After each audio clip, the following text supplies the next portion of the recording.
এই যে বাংলা মিডিয়াম, সব ঠিক আছে তো? নাকি এবারও আপনি আমাকে জেলে দেবেন? আপাতত সব ঠিক আছে। চলো কাকা, তোমাদেরকে এগিয়ে দিয়ে আসি।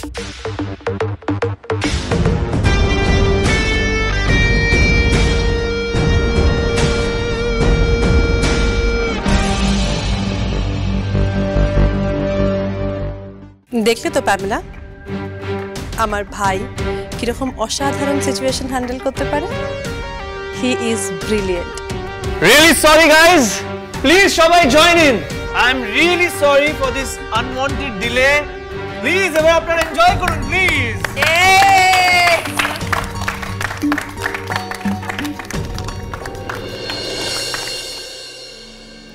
আমি খুব ভালো করে জানি ভিকি স্যার পরিস্থিতি সামাল দিতেই এটা বললেন।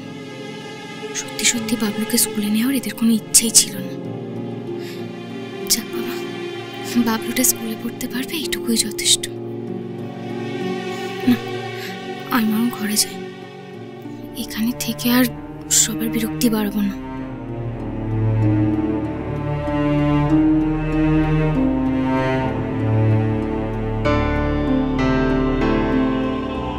দাঁড়া,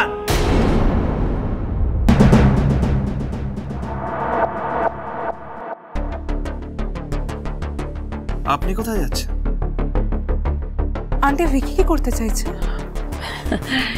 তুমি আমার ছেলেকে চেনো না। এই মেয়েটা যে অন্যায় করলো তার ফল ও হাতে নাতে পাবে।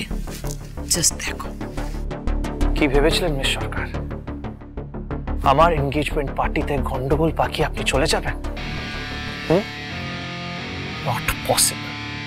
কি যেন আপনি বলেছিলেন? এই পার্টি, হইচই, চেঁচামেচি এসব আপনার প্রবলেম হয়, রাইট? সমস্যা হয়। আজকে এখানেই আপনাকে থাকতে হবে। এই পার্টি হইচইয়ের মাঝখানে আপনাকে থাকতে হবে। আমাকে ইনসাল্ট করেছেন, এবার সবার সামনে হাস্যকর হয়ে উঠতে কেমন লাগে নিজে দেখুন।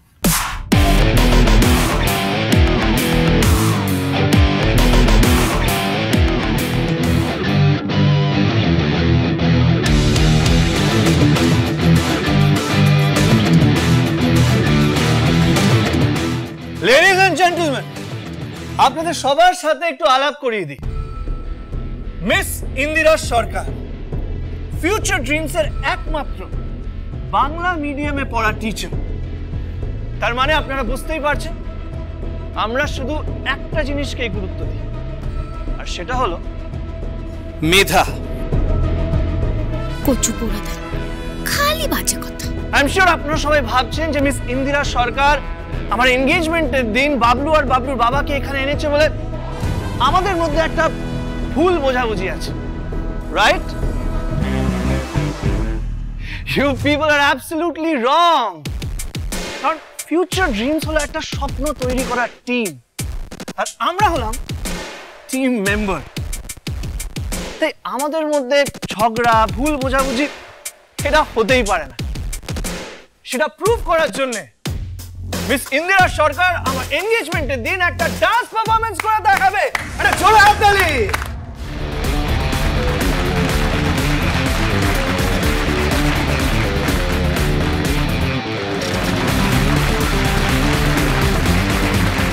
আমি নাচ? সকালে আপনি বলছিলেন না ছাদে উঠে আমি নাচানাচি করছি, এবার আপনি একটু নিচে দেখান। Come on.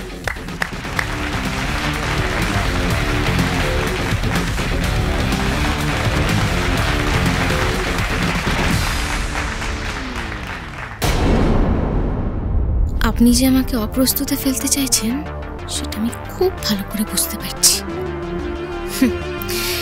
তবে সেটা এত সহজে হবে না, বুঝলেন?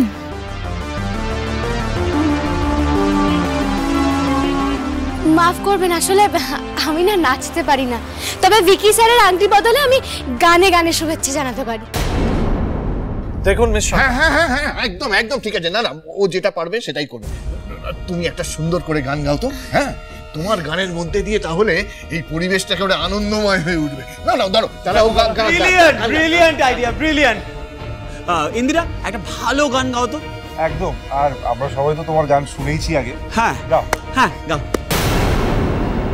কি হলো দাবি, তুই একবার বল না গান গাইতে।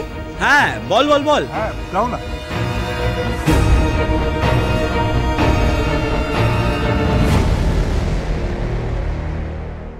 দাঁড়িয়ে আছো তুমি আমার গানের পারে, দাঁড়িয়ে আছো তুমি আমার গানের পারে, আমার সুরগুলি পায় চরণ, আমি পাইনি তোমারে, দাঁড়িয়ে আছো তুমি আমার গানের পারে।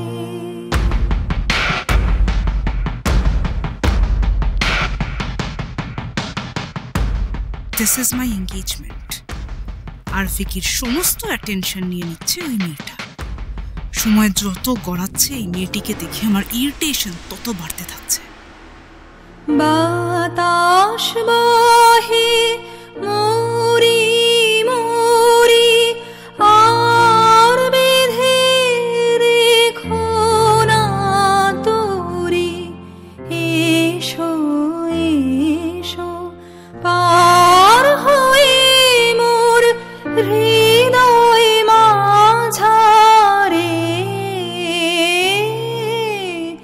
দাঁড়িয়ে আছো তুমি আমার গানের পারে।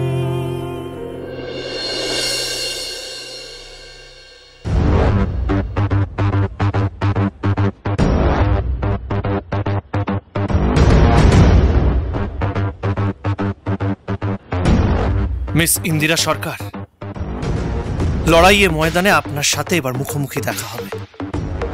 চোখের জলের কোনো মূল্য থাকবে না সেখানে। আজ আপনি আমাকে ওপেন চ্যালেঞ্জ করেছেন, খোলাখুলি সবার সামনে আমার দিকে চ্যালেঞ্জ ছুড়ে দিয়েছেন, আর সেটা আমি অ্যাকসেপ্ট করে নিলাম। আপনি আপনার চ্যালেঞ্জের জবাব শিওরলি পাবেন। ভিকি, তুই কি বুঝতে পারছিস ইন্দিরার সাথে তোর লড়াইটা একটা অভ্যেসে পরিণত হয়ে যাচ্ছে, আর অভ্যেস থেকে বেরোনো খুব কঠিন। মা বোধহয় সেটা বুঝতে পেরেই ইন্দিরাকে এ বাড়িতে নিয়ে এসেছিল। জানিস অর্ক, ভাইকে না অনেকদিন পর দেখে মনে হচ্ছে বেশ বেঁচে আছে, মানে ওর প্রাণ ফিরে এসেছে। এই যে ইন্দিরা বারবার ভাইকে চ্যালেঞ্জ ছুড়ে দিচ্ছে, এই চ্যালেঞ্জের আঘাত খেতে খেতে ভাইয়ের বাইরে যে রোবটের খোলসটা আছে সেটা ভেঙে যাচ্ছে, আর এটা ভেঙে যাচ্ছে বলেই ভাইয়ের ভেতরে যে আসল মানুষটা আছে সেটা বেরিয়ে আসছে। কবে নিয়ে আমার বাঁশি বাজাবে গো আপনি আসি, আনন্দময় নীরব রাতের নিবিড় আধারে,